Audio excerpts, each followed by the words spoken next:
What is good, YouTube? We're going to be doing something a little bit different today, and that different activity pertains to this announcement at the beginning of the video here, which is that the Stardust community is hosting, I think, the first ever Edison Format TAG duel tournament.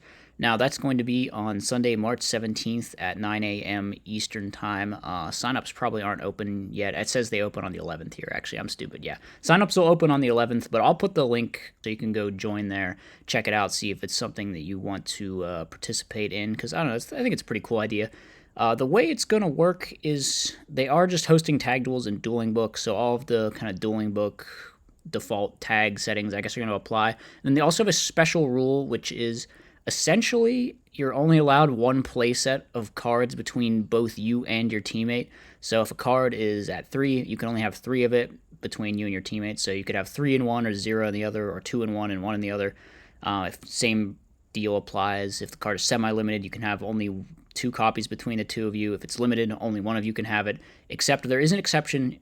You can share one limited card. So if you both want to play Brain Control, you can both play Brain Control, but then everything else has to be only one between the two of you. So that's basically how it works. We got a special extra rule added on top of the kind of Dueling Book standard procedure for tag duels, which is I think you share a field, you share a graveyard, and you each have like 16,000 life points. I think that's how it works in Dueling Book.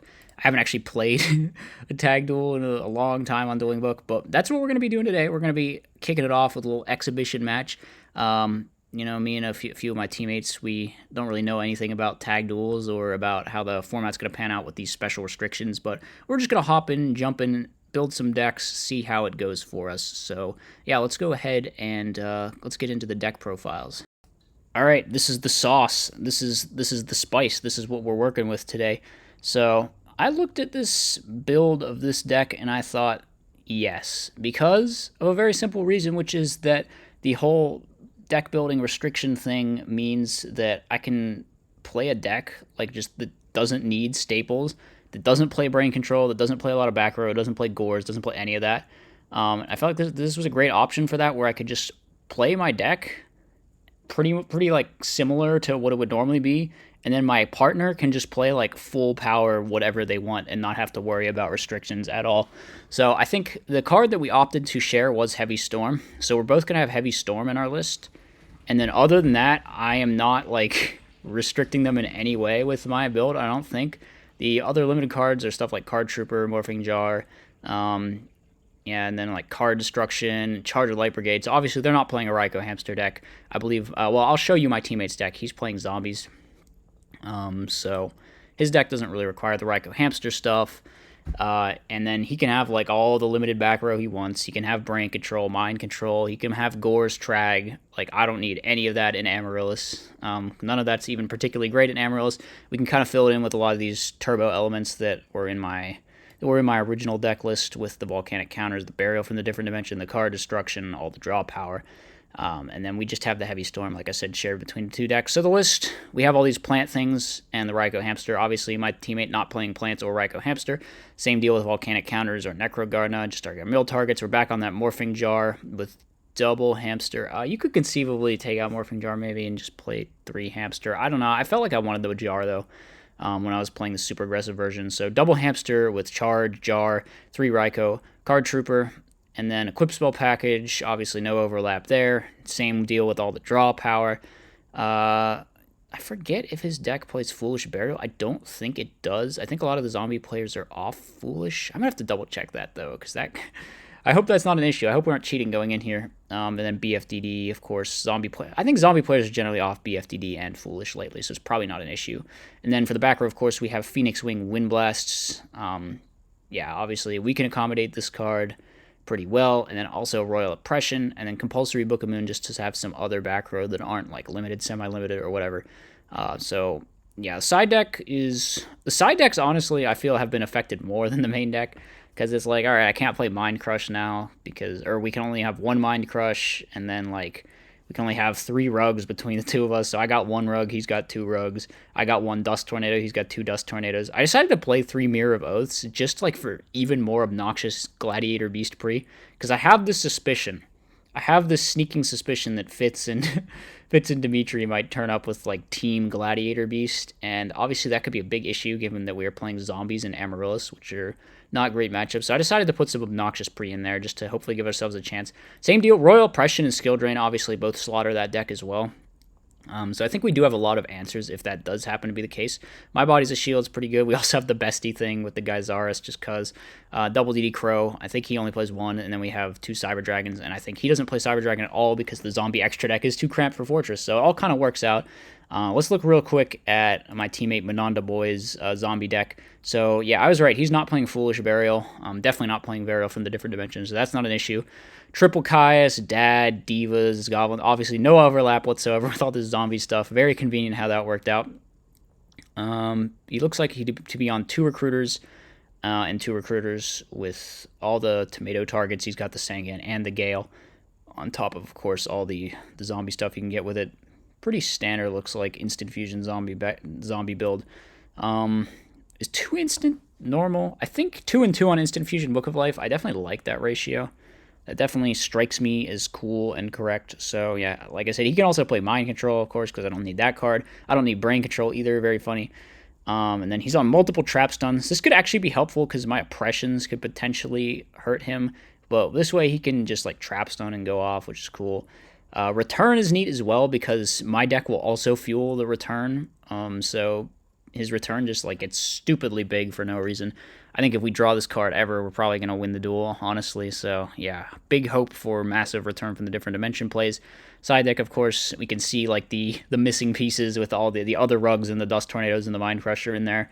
Then he's got the other 2 compulsory also in his side deck. And I think, yeah, the extra deck is honestly might be one of the biggest things where it's just like, I can't play my tuner. He has to have the Plague access, obviously. And then because I gave away the Plague, it's like might as well give him the Goyo, the Black Rose, and the Brionac, which are all limited. So you can see none of those are in my extra deck. We just have some crappy level 6s instead of the good ones, and then no Black Rose Dragon. But since we're not playing Plague anyway, it doesn't really matter. Like we're not going to be synchroing that much. So Mananda Boy essentially getting to play just like full power instant fusion zombies, like. No restrictions hurting him whatsoever, and I'm playing my sort of old school Amaryllis turbo list with the burn element. One thing I do wonder about is the volcanic counter. Like, is it worse? Is it better given that the opponent has so much more life?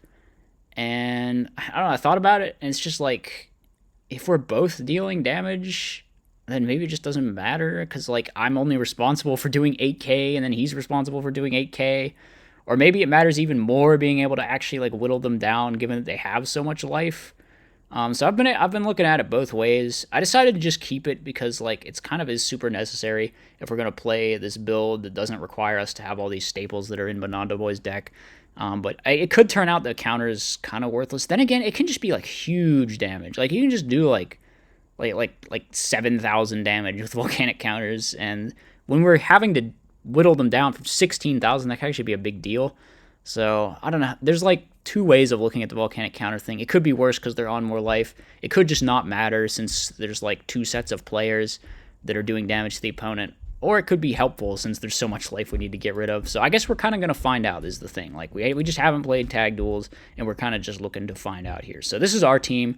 Don't know what the opponents are on yet, but I'm sure it'll be something fun. So yeah, let's go ahead and get into the match. Alright, so I was going to record this live, but this match ended up taking like an hour and 45 minutes or something insane like that. So yeah, we're just going to be reviewing the replay as we often do. So Fitz is playing Dragon Turbo. It looks like he goes summon the Vortex Trooper and then thinks forever. Oh my god. We can tell how long he was thinking by how many times of hand shuffling. So now he's activating all his cards. Okay. Draws with the Upstart and draws into 2 Reckless Greeds. So that's not a bad opening turn for Fitz, I guess. What the hell's going on here? Oh, we're trying to figure out how the life points work. Because, yeah, it's like weird. It starts out where it looks like you have 8,000. And then it turns out you actually have 16,000. And then I think we accidentally gained life at the same time for the Upstart, so we gained 2,000, then we had to subtract to fix it. So Mananda Boy's got a decent hand. He has Dust Shoot, he has Gores. It looks like Dimitri had a similar idea as me, and he's just also playing Amaryllis, so very funny, but he gets dust shooted, and now his hand kind of sucks. He chooses to set Phoenix Wing, and then here, I think we maybe make a little bit of a mistake here. Yeah, I shouldn't have set this Hidden Armory, because it just gets, like, stormed, and I think I was thinking, like, if he end phase Phoenix Wings my back row, but we were kind of fine with that, so long as we have like our card to play into stuff, because we're not going to die is the thing. We have like 17,000 life points. So it's like we're not going to die, but they're always going to have heavy because there's double heavy. At least I think they did pair up on heavy as well, which is something that's kind of annoying in this sort of format where it's just like you get punished super hard for not setting things, because if you don't set your cards, then your partner doesn't get access to them and it's gone like half the game. But then if you do set them, it's like there's a double chance that it gets heavy stormed. So you kind of gotta think about that. It is something you need to worry about. The cool thing though is that we're not gonna get OTK'd because we have like so many life points, and we're gonna drop Gores. Maybe we should have dropped it earlier. Since the Gores and the token are both getting outed anyway, we probably could have just like saved 3,000 life here, I guess. I don't know if it would have mattered very much. But yeah, the Gores and the token do both get outed, and we draw dead cards. So it's like, man. If I'd had Armory, I might have been able to do something at some point there, but I stupidly said it, so yeah, it was just like bad. Alright, this hand's pretty good though. We go trade in, resolve Hidden Armory since we don't have a great normal summon right now, and then we could just set Oppression, bring back Amaryllis, and we have both equip spells ready to go for next turn, so we're feeling pretty good. Fitz opens the nuts though. Goes the standard consonants trade in, upstart, and he has like multiple. I think he has all 3 rejuve this game. So yeah, we're in a not so great position. Yeah, how many cards does he draw here? He draws a lot of cards, and then yeah, for a second we thought he didn't draw something for Drago, which would have been funny, but he does. And now Monondo Boy draws some really good cards though. Starlight Road definitely. I think every deck is just gonna have to play Starlight Road in tag duels. That's my analysis here, because like if you don't, the heavy storm thing is such an issue. Like I don't know what you're supposed, because you like have to set everything. It's so bad if you don't set your stuff. So I think you got to just play like Starlight Road in every deck. That's my. We didn't think about this going in, but I think you do just got to play Starlight Road in every deck. So the fact that we have it is quite good. It is quite good. We go for DDR. I decided to pitch the Titanial just because I want the plant engrave for Mark in case he has like Phoenix Wing or something to stop my DDR. I think that was the thinking. So Fitz just keeps on drawing cards. That's what Dragon Turbo does. He's gonna activate a Pot of Avarice, and he's got a lot of stuff, but it's not enough to play into the back row that we have, I don't think. So yeah, we just have like, we have the protection with Road, and then we can flip Oppression. So even if he gets to heavy, it's kind of like, it's just not happening for him. It's just not happening for him. We flip up the Royal Oppression. He tries to negate with Phoenix Wing. We negate with Titanial. We go Chain Link 4? Chain Link 3? Chain Link 4? I don't know. We bring back Call, or we bring back Titanial with Call, which is funny. And then we get Vortex, which, yeah, not great. We would have preferred if he had used that first, but at the very least, he didn't have the Storm, so I guess it kind of didn't matter. And I think this Road might eventually get value anyway.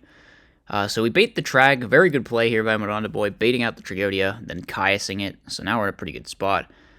Dimitri out to the Oppression, which means, yeah, the Oppression's gone, but the Oppression kind of did its work negating Fitz's turn. And now we have that Starlight Road live. I opt to just summon counter and then out the tokens. I figure if we leave the Lila there, then we can maybe mark it later.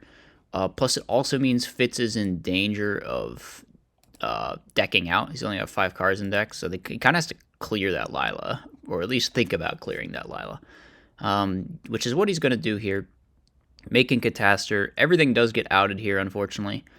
But the counters definitely like make things complicated for him, make him have to take certain lines. So, and we can just out this with Black Rose Dragon, obviously. We go bring back the turtle, get into the Plague Spreader, mark Steel, make Black Rose Dragon, and now everything is gone. And we still have a ton of graveyard resources. We have a Mizuki. We have an Amaryllis. So we can just summon things back. Dimitri, oh yeah, we had some disconnecting problems here. There was like some weird lag. I don't know if that was to do with the tag duel thing or not. It might just be DB being weird. So he does mill an Amaryllis, not bad. We draw to Necrogardener, which isn't great, but the plan is to just use Plague Spreader.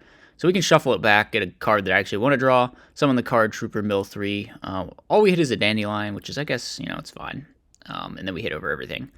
So that's going to take care of the Aaron and the Amaryllis. And we just pass. I think Fitz is down to just like nothing. He has a Vortex Trooper. We're having difficulty closing out the game here, though, because actually the Dandy Mill was kind of not good. It clogs our board. We can't summon everything that we want. But we get in for some damage. And then they're going to go ahead with Dimitri, summon the Lila. We get a draw. So, like, I got the Sangan Search. He gets my Card Trooper draw. Very fair all around, honestly. We draw a Morphing Jar. If that resolves on Fitz's turn, then we win the game.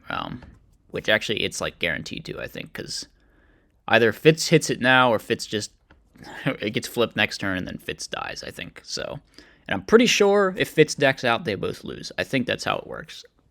There's lots of things we were kind of not sure about, though, like the timing of Reckless Greed and Future Fusion.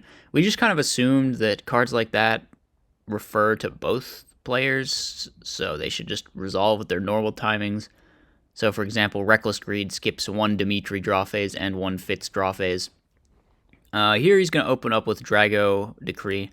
So for once, he did resolve multiple draw cards, actually, but no Rejuve, so we don't get, like, full womboed. Let's see. Mananda Boy's hand is quite good. I think I tell him to Caius the back row because we're afraid it might be a Royal Decree, and it in fact is. That being said, we still have to watch out for those multiple heavy storms out there, so a little bit concerning. Dimitri's just going to set 3. I think we end phase Dust. We hit the boring one, which is the Phoenix Wing Wind Blast. And then I draw. Yeah, we drew a bad hand this game for sure. It's going to get better, though, because this hand destruction is going to get activated at some point. It's going to be very helpful. Plus, it's not all bad. I mean, we have these back row. I can Hidden Armory at some point, get a mark or a DDR maybe. So we're just swinging in with Tomato. Pretty slow portion of the game here. And Dimitri's going to be setting these hand destructions. I guess the plan is that Fitz can use these to unbrick himself. We draw another normal summon, but it is Lone Fire into Titanial, so we can kind of get aggressive here. Hit over stuff. Okay. I mean, we're still kind of fine unless Fitz has Heavy Storm, which he does not at the moment. Then we draw DD Crow, and I'm like, oh, this is great. This is great. Even if he, like, Magical Stones to get back the Heavy Storm in the graveyard, which is an interaction, by the way, we can just DD Crow it. So these hand destructions have been very helpful for me because it got these Amaryllises and the Volcanic Counter and the Necroguard to the graveyard. Definitely just, like, completely fixed my hand. Unfortunately, also completely fixed Fitz's hand, and he happened to draw his own Heavy Storm anyway. So the DD Crow is not going to stop us from getting Heavy Stormed. Nothing will ever stop you from getting Heavy Stormed is basically the lesson that I've learned from these games. So I think we just let the counter go off. He goes Super Rejuve, and then draws another Super Rejuve. I decide to Crow the Plague so that Dimitri can't go for a Plague play on his turn. That might have been a mistake. Actually, I don't know. Because I think we might have been in massive trouble. Would we have been in any more trouble than we were? Maybe I should have just let him have the Plague. Here we can do something cool, though, which is we can negate the red med attack to get it killed by the RDA effect, which is definitely nice because that means no more +1 every turn.